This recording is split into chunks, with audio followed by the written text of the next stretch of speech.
Muy buenas noches a todos ustedes, mis queridos amigos, mis queridos hermanos.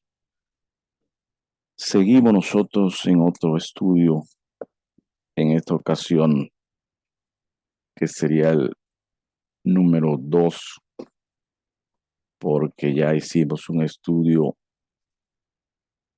del número 1, así que vamos con el número 2. Y este se llama entonces la iniquidad.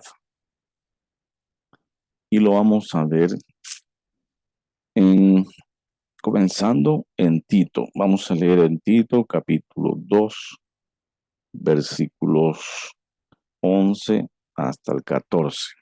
Usted lee conmigo, busque la Biblia, Tito capítulo 2, versículos del 11 al 14. Dice así la palabra bendita de nuestro gran Dios y Salvador, porque la gracia de Dios se ha manifestado para salvación a todos los hombres, enseñándonos que renunciando a la impiedad y a los deseos mundanos vivamos en este siglo sobria, justa y piadosamente. Dice el 13, aguardando la esperanza bienaventurada y la manifestación gloriosa de nuestro gran Dios y Salvador Jesucristo, quien se dio a sí mismo por nosotros para redimirnos de toda iniquidad y purificar para sí un pueblo propio, celoso de buenas obras. Entonces usted puede notar aquí que el tema sería la gracia de Dios, lo que nos enseña la gracia de Dios a renunciar a la impiedad, a los deseos mundanos. Y que por la gracia de Dios nosotros estaríamos esperando, estaríamos aguardando, estaríamos preparando nuestra vida para el glorioso momento de la manifestación de nuestro Señor Jesucristo. Gran Dios y Señor Jesucristo, dice el apóstol Pablo. Y en el versículo 14 se detalla por qué nosotros vivimos para Él, servimos y nos preparamos, porque Él se dio a sí mismo por nosotros, porque Él murió por amor a nosotros. Y su plan es redimirnos de toda iniquidad.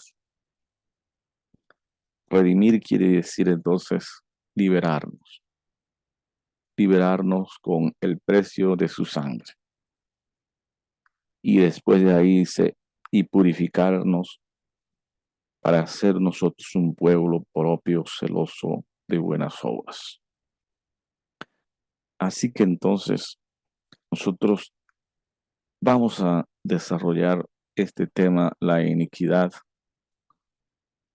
que el Señor Jesucristo vino a quitar por medio de la muerte, de la sangre que Él derramó por medio de su sacrificio para cada creyente, para cada ser humano que quiere ser liberado y quiere ser salvado.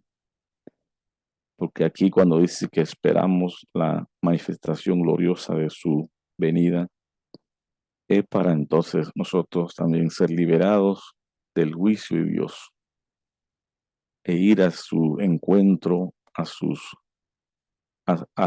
planes que tiene para los redimidos. Vamos a orar y gracias al Señor por esta linda noche, tarde. Que Dios lo bendiga ahí donde usted está, cómo está, si trabaja, si está en casa, si está andando también. Gracias, Señor amado, por este día, este momento maravilloso que nosotros dedicamos para estudiar tu palabra. No que en este momento la estudiamos, sino que ya hemos estudiado tantas veces y anotado y revisado para certificar que este lista para la grabación. Y aquí entonces estudiamos juntos con los hermanos. Te pedimos, Señor, que en este momento tú nos ayudes para que podamos nosotros tener un tiempo glorioso de estudio bíblico, de las intenciones que el Señor tiene para cada uno de sus santos, los planes, a dónde nos llevará el Señor, qué hizo, qué hace, qué hará. Ya el Señor hizo una parte que no podíamos nosotros hacer, porque Él trabajó el área de cómo perdonar nuestros pecados. Y ahora nosotros estamos en el presente siendo liberados del poder del pecado y en el futuro estaríamos libres totalmente del poder del pecado a través de la obra gloriosa que ha hecho el Señor Jesucristo. Gracias, Padre. Comendamos este tiempo en tus manos. Bendice cada uno de mis hermanos, mis amigos, en el nombre de Jesús. Amén. La gracia de Dios es el regalo que Dios tiene para nosotros. Ahí, entonces el apóstol dice que a través de que Él nos ha regalado, eso nos da la enseñanza a nosotros y también nos muestra cómo es Dios que hace para nosotros y nos enseña entonces a que nosotros tomemos decisiones. ¿Cuáles decisiones? La renuncia de la impiedad. Ya esto lo habíamos hablado, que es renuncia. Eso quiere decir que voluntariamente también nosotros tendríamos que proponernos no seguir adelante con este tipo de vida impía que conduce hacia la muerte eterna. La impiedad, como lo habíamos visto, es la rebeldía, la insurrección y la obstinación, es ir en contra de la voluntad de Dios. Y vamos a ver nosotros la impiedad de algunos maestros en, en la Biblia. Ellos están destinados a condenación. Irremediablemente, dice Judas. También Pedro habla de que entran encubierto a las iglesias, a las congregaciones, cubiertos para no ser vistos, camuflajeados por dentro, buscan una oportunidad hasta que lo logran y saben o estudian la manera como se conduce un buen pastor y logran convencer a sus oyentes. Poco a poco logran la transformación de la Santa Iglesia en una localidad de libertinaje. Libertinaje es hacer cualquier cosa ilícita, es romper las normas morales. Sus propósitos se verán en cómo ellos se conducen, en cómo son sus mensajes. Sus mensajes son desacreditar a Dios siempre, negarlo, que el público ponga su mirada y esperanza en otras cosas, menos en el Dios vivo, soberano, salvador de nuestras vidas. Ellos hablan de cambio, hablan de libertad en el culto y de la innovación de nuevas cosas, de quitar lo viejo y traer la modernidad, transformaciones. Y nosotros vemos estos temas y vemos estas predicaciones de algunos. Claramente muchas de estas cosas están llenas de un ambiente glorioso, un ambiente de alegría, pero fijarse, al estudiar adentro, te podrá notar entonces que los temas son estos, que la persona es egoísta y muchas veces se centran en ellos mismos, en cómo son, en qué quieren, en, también en el dinero o en algunas otras cosas. Pero vamos a enfocarlo un poco más en la impiedad, sí, pero ese es el tema, pero la impiedad en Israel. Y este tema entonces lo voy a llamar la impiedad desviatoria en Israel. Se supone que Israel, después de la salida que tuvo de la gran nación de Egipto, tuvieron 430 años allá, ellos pondrían toda su esperanza en ese gran Salvador, libertador que ellos no solamente oyeron, sino vieron, palparon, sintieron. Pero parece que unos pocos personajes lograron cambiar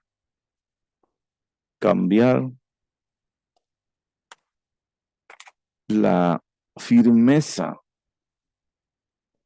que debían tener, pero no tenían firmeza, es la cosa.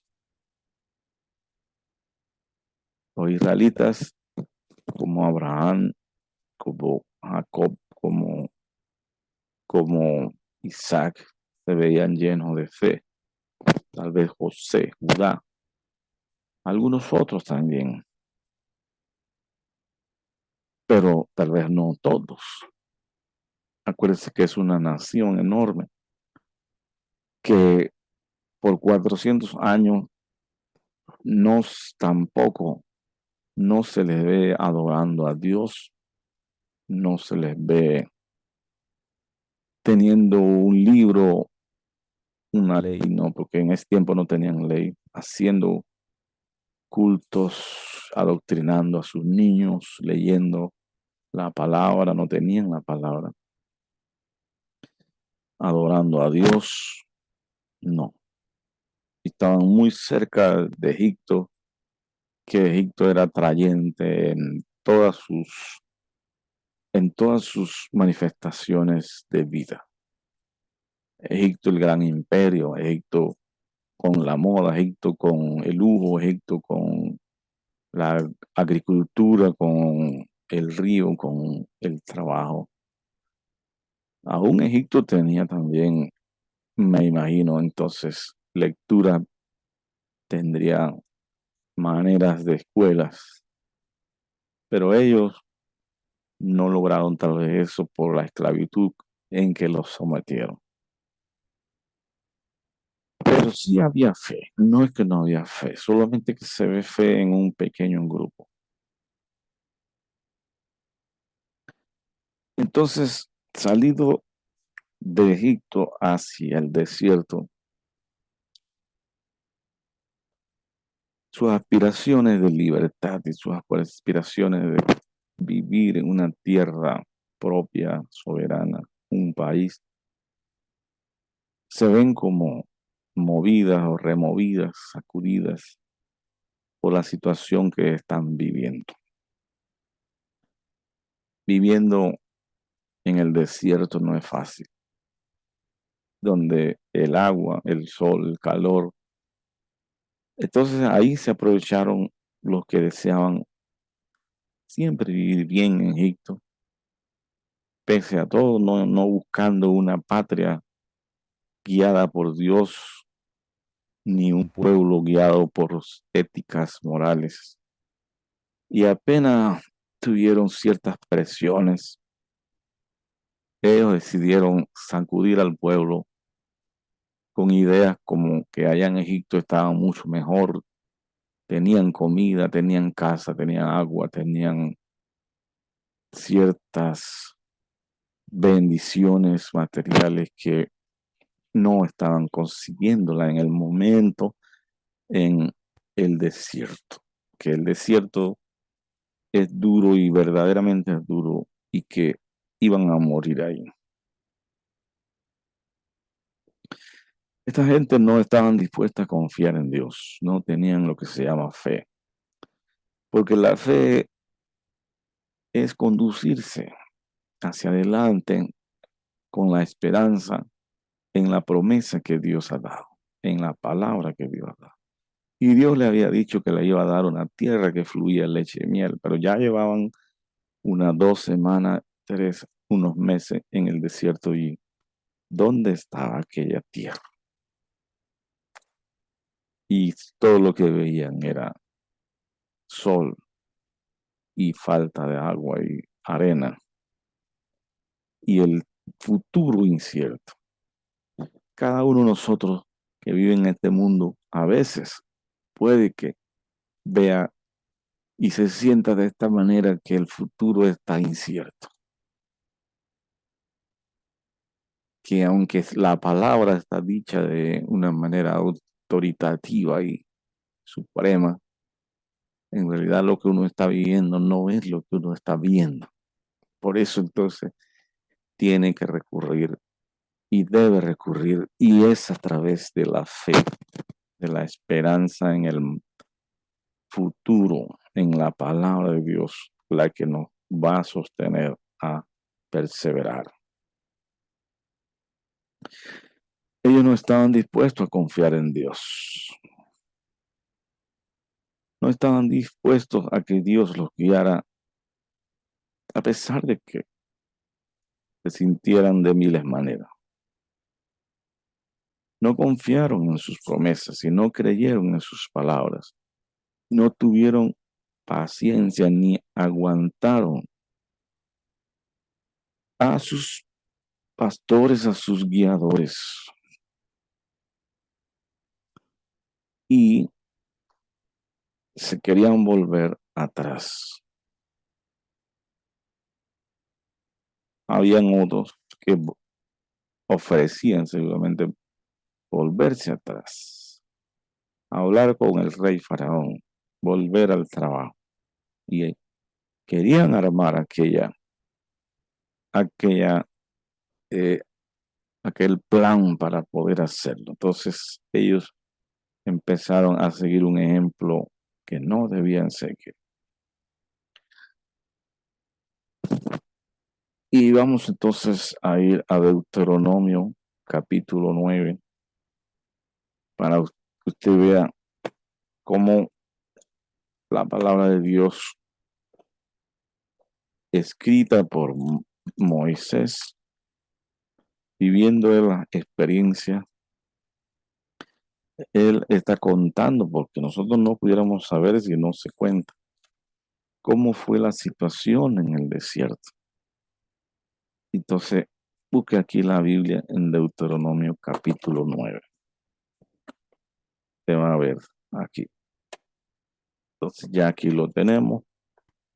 Vamos a leer el versículo 4 y el 5. Deuteronomio 9, 4 y 5. Ya está listo, vamos. Estoy sacando algunas cosas aquí que me permitan leer bien la palabra de Dios. Estamos gozando de la palabra de Dios. Así que ahí vamos. Deuteronomio capítulo 9, versículo 4 y 5. Dice así. Aquí usted puede leer conmigo, que estamos aquí buscando todavía el mejor lugar, porque es que tenemos que tener este lugar bien dispuesto. Ahora sí, Deuteronomio 9, 4 y 5. No penséis en tu corazón, no piensen ustedes en sus corazones cuando el Dios de los cielos, Jehová, los haya echado delante de ti, o, o cuando ya entren y aquellas naciones que Dios tiene que echar para que ellos vivan dentro de esa casa, dentro de ese pueblo. No piensen ustedes que fue por su justicia. Como si dijeran, fue por mi justicia que me ha traído Jehová a poseer esta tierra, pues por la impiedad de estas naciones Jehová las arroja de delante de ti. ¿Por qué fue que Dios tuvo el plan de quitarle la tierra, las naciones que tenían aquellas personas y desposeyéndolos a ellos, se las dio a los israelitas? Dice aquí por la impiedad de aquellas naciones. No dice exactamente qué clase de impiedad, pero impiedad es rebelión contra Dios, hacer todo lo que a Dios no le gusta. Voy a leer el 5. No por tu justicia, porque Israel qué justicia tenía para entrar a gozar o porque era mejor que aquellas naciones. No, no fue por tu justicia ni por tu rectitud de tu corazón que entras a poseer la tierra de ellos, sino por la impiedad de estas naciones. Jehová, tu Dios, las arroja delante de ti para confirmar la palabra que Jehová juró a los padres Abraham, Isaac y Jacob. 6. Por tanto, sabe que no es por tu justicia que Jehová tu Dios te da esta buena tierra para tomarla, porque pueblo duro de servir eres tú. Acuérdate, no olvides que has provocado la ira de Jehová tu Dios en el desierto, desde el día que saliste de la tierra de Egipto hasta que entrasteis en este lugar. Habéis sido rebeldes a Jehová. Esta palabra es muy importante para estudiar a fondo nosotros el tema de la iniquidad. En este momento nosotros abordamos el tema de la iniquidad en Israel, en el propio pueblo de Israel. Y Dios está diciéndole a Israel, porque les ha prometido a sus antepasados, a sus patriarcas, que Él les iba a dar una tierra. Ha llegado el momento de darse. Y cuando se las da, porque ciertamente nosotros sabemos que sí se las dio. Ahí está Israel. Usted puede ir a Israel y estudiar su historia y saber que no solamente la Biblia tiene el recuento de que ellos estuvieron 400 años en Egipto, sino su propia historia. ¿Por qué Dios les dio esas tierras? ¿Por qué Dios desposeyó a esas otras naciones? 7 naciones, la Biblia lo dice: Cananeas, Amorreos, Hebeo, Eteo, Gergeseo. ¿Por qué Dios las desposeyó? Porque aquellas naciones eran completamente inicuas. Mucha iniquidad, mucho pecado, mucha rebeldía. Pero no era entonces tampoco porque llegaba un pueblo santo, porque Moisés también vio y Dios oyó, sintió que 10 veces, en número 14, 10 veces Israel también se rebeló contra Dios en el desierto. Números 14, 22, 23. Entonces no era por su justicia, no era por su rectitud, era por la promesa, por la gracia de Dios. Porque Dios había establecido un pacto con sus antepasados.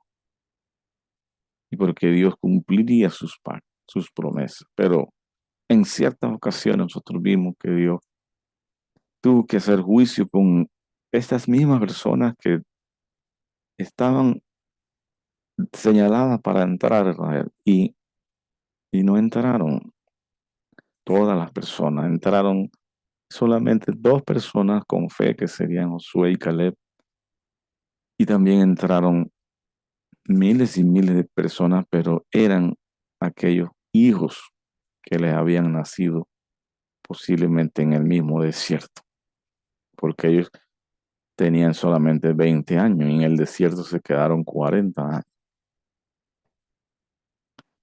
Y en el desierto no era la vida igual que en Egipto.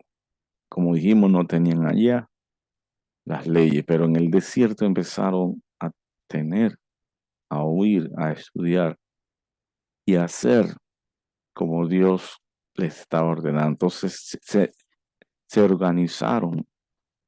Dios mismo le dio tiempo y le dio sus leyes para tener un poco de rectitud, pero no era por la rectitud que ellos entraban.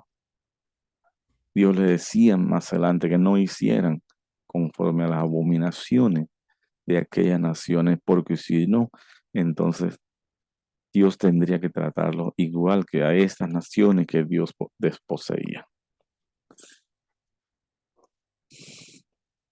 Israel no debía ser rebelde como aquellas naciones. Voy a leer versículo 7, versículo 24 y también el versículo 27. Estamos en Deuteronomio 9:7. Dice, acuérdate, no olvides que has provocado la ira de Jehová en el desierto desde el día que saliste de la tierra de Egipto hasta que entrasteis en este lugar, habéis sido rebeldes a Jehová. Me parece que no estaban muy cambiados. Versículo 24. Rebeldes habéis sido a Jehová desde el día que yo os conozco. Versículo 27. Acuérdate de tus siervos Abraham, Isaac y Jacob. No mires la dureza de este pueblo, ni la impiedad, ni a su pecado. Se señala entonces que también Israel cayó en impiedad, en pecado, en rebeldía. Y esta rebeldía era precisamente dentro del lapso donde ellos debían ser más obedientes a Dios, porque estaban conduciéndose exactamente hacia los propósitos que Dios tenía para ellos. Tenían dureza de corazón, impiedad, pecado. A veces no entendemos cómo van a recibir una promesa y su corazón es tan duro y hacen exactamente lo que Dios no quiere. Claramente nosotros no vamos a entrar a la vida eterna. No se nos va a regalar la vida eterna por la rectitud nuestra. Que si no hubiera sido por la rectitud, por la santidad de la sangre del Señor Jesucristo, nosotros tampoco pudiésemos entrar a la vida eterna. Pero aunque no tengamos esa rectitud, entonces pudiésemos, porque estamos caminando hacia allá, no ser como las naciones que se rebelaron contra Dios. Porque por esa causa Dios los está exterminando. Y Dios entonces quiere un cambio de corazón. En vez de ser un corazón duro, Dios quisiera que nuestro corazón fuera obediente, un corazón de carne, un corazón limpio, un corazón tierno, un corazón que tiembla ante su palabra, no una dureza de corazón de servicio. Pero así fue Israel, fueron llamados de pueblo de dura servicio en el versículo 6. Pueblo de dura servicio, al final eres tú. Le probaron, le probaron a Dios, le tentaron a Dios, le provocaron a ira 10 veces, hasta que Dios quiso también exterminarlo. Si Moisés no hubiera intervenido, tal vez Dios hubiera tenido otro plan, que él mismo lo dice. Eso está en número 14, 22, 23. En el 29 fueron sostenidos o fueron sentenciados a morir. Dice el 29, y ellos son tu pueblo y tu heredad, que sacaste con tu gran poder y con tu brazo extendido. Y dice, eh, dice dice el texto que en el versículo 28 no sea, acuérdate de tus siervos Abraham en el 27, no sea que digan los de la tierra de donde los sacaste, por cuanto no pudo Jehová introducirlo en la tierra que les había prometido, o porque los aborrecía, los sacó para matarlos en el desierto. Ya Dios había dicho que y haría juicio con ellos.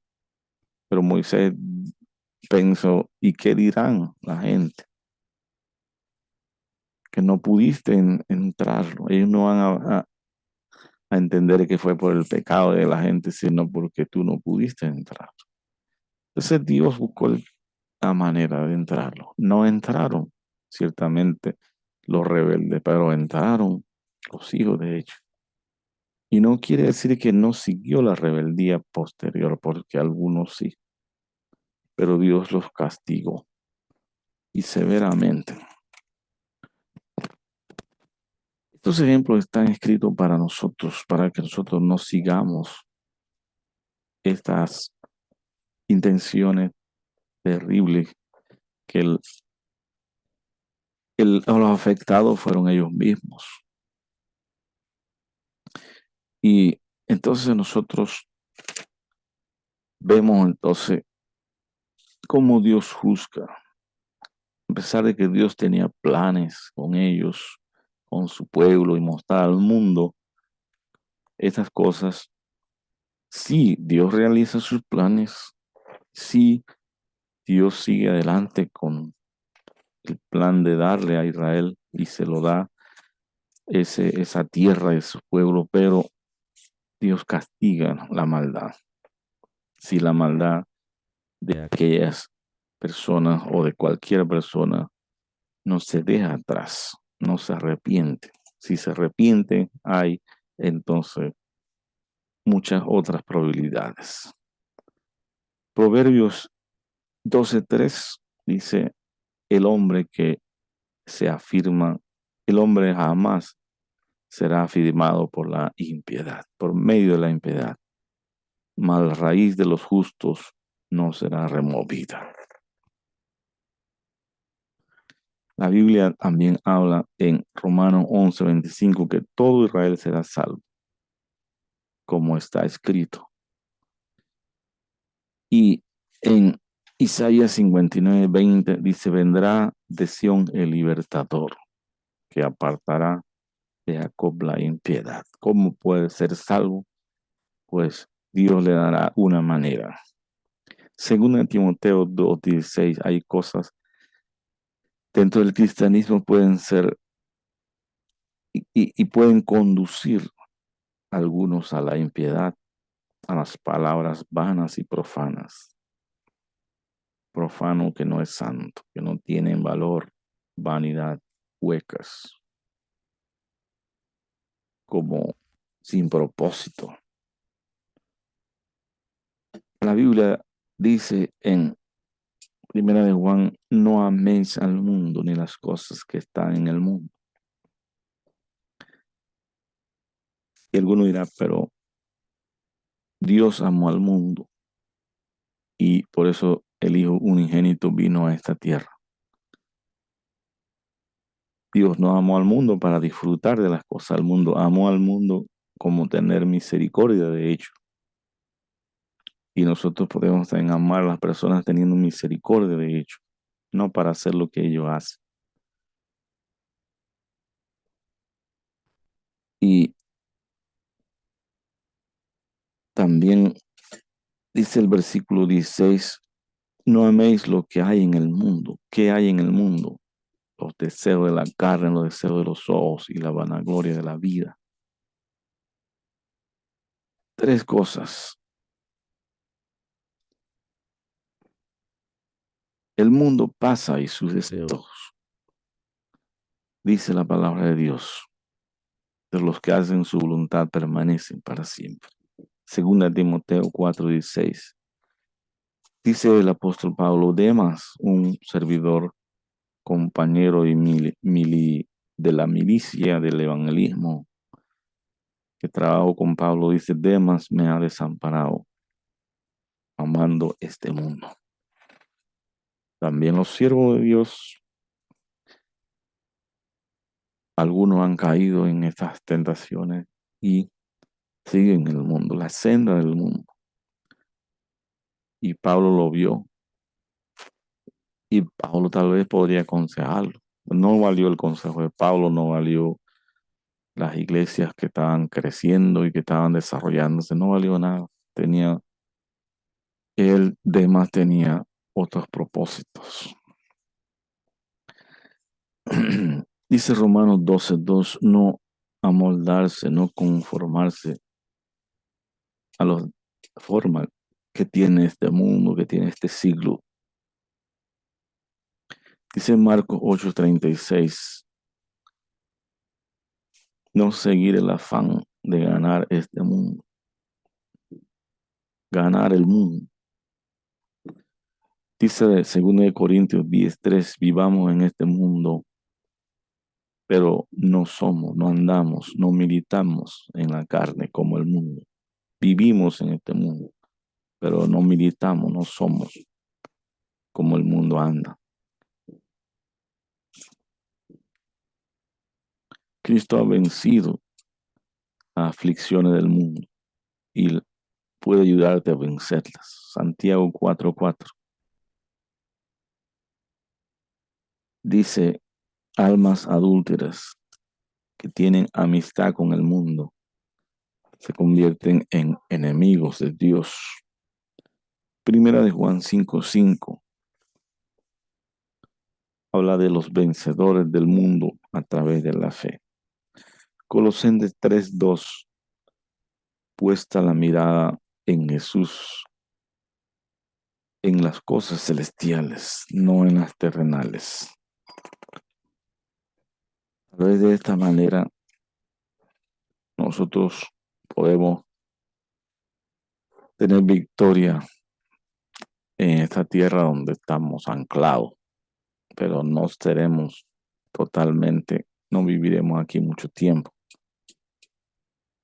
Pero ojalá el tiempo que vivamos sea un tiempo donde no volteamos nuestro corazón, nuestra cabeza, nuestros pensamientos, nuestros deseos hacia el mundo. Y si así ha sido, entonces pida perdón, vuélvase al Señor, el cual tiene misericordia y perdona. Cual quiere ayudarle, le dará poder para que el mundo no sea su hogar, su todo. ¿Y qué pasa con el hombre que gana el mundo? Y si pierde su alma, mejor hubiera sido no nacer. ¿Qué gana el hombre? Dice la Biblia. Si se la pasa viviendo, ganando, trabajando para este mundo y no para la vida eterna. ¿Qué bien saca? Ninguno. La Biblia nos enseña a nosotros claramente que Israel no solamente volvió a Egipto porque no pudo volver, o sea, no solamente quiso volver, sino que en el desierto mismo también ellos se volvieron a Dios, en contra de Dios, en rebeldía contra Dios, haciendo las cosas que hacían en Egipto, que nosotros vemos en esta diapositiva. ¿Qué hacían en Egipto? No solamente quisieron imitar o compararse a las comidas, las aguas que tenían del Nilo, a lo fresco, la frescura que hay ahí, sino que en el ámbito de adoración, de regocijo, de fiestas y festivales, hicieron como se hace en Egipto. Pero de esa manera estaban diciendo que ellos creían en lo que Egipto valoraba también como deidad y también no creían que Dios fuera capaz de llevarlo a la tierra prometida, siendo que ya Dios le había demostrado 10 veces señales portentosas. Pero ¿por qué cayeron en este descrédito, teniendo evidencias claras en sus propias vidas, habiendo visto? A veces no entendemos por qué las personas, habiendo visto la milagrosa mano de Dios, y no pueden tener una visión para seguir adelante. Parece que alguien los desanima, ¿verdad? Aquí fueron gentes y también espíritus que desaniman, ideas. Hay que tener mucho cuidado entonces con la gente para donde nos dirige, con las ideas y filosofías que este mundo tiene, porque puede cualquiera desviarse, parece, porque si no se tiene una fe fija en las promesas de Dios, en las cosas que Dios ha dicho, porque la situación como que no lo apremia, como que no lo verifica en el momento, entonces se puede desviar la persona. Pero si tiene fe, no se va a desviar. La fe es la decisión clara de ir hacia adelante, confiando en la promesa que Dios ha dicho. Por eso nosotros como creyentes vamos adelante. Y sí hay que resistir a otras ideas de que este mundo tiene mejores cosas, de que en este mundo se halla la felicidad, de que en este mundo hay algo verdadero que no se va a encontrar en el mundo, en la fe, en las aspiraciones, la esperanza que los cristianos tienen. Y el que piensa así que este mundo está pensando que va a vivir en este mundo parece mucho tiempo, pero no se puede vivir en este mundo mucho tiempo. No lo permite la misma ley biológica de la muerte. No lo permite la misma naturaleza que se está volviendo y incondicional, se está volviendo ya y que no se puede vivir en este mundo por el calentamiento, por los desastres, por las enfermedades, los virus. ¿Cómo vivirá la raza humana en este mundo? Se, se, se quiere anclar en la idea de que sí se puede, pero se nota que no se puede. Cualquiera persona razonaría, no se va a poder vivir en este mundo, no se puede. Además, si se pudiera aún, la edad lo vence a uno, la muerte viene. Entonces, solamente pensar en lo terrenal, en el momento, no es algo glorioso, no es algo que se alcanza como la vida eterna. La vida eterna la alcanza la persona que tiene fe a través de la muerte del Señor Jesucristo, del camino nuevo que Él abrió a través de la obediencia a su palabra. Usted dígale al Señor, Señor, yo creo que tú tienes la mejor vida y las cosas eternas. No quiero confiar en las ideas de este mundo ni las que yo mismo tengo. Quiero confiar en tu palabra, en Cristo. Si usted lo hace, vivirá eternamente. Y que la gracia del Señor Jesucristo, el amor de Dios, la comunión de su Espíritu le acompañe siempre. Que sea un vencedor sobre cosas que en este mundo no son ciertas, ni nadie ha comprobado que haya la total vida aquí en este mundo. Dios le acompañe, lea la palabra y siga estudiándola con nosotros o en su casa solo. Que Dios lo bendiga. Un abrazo.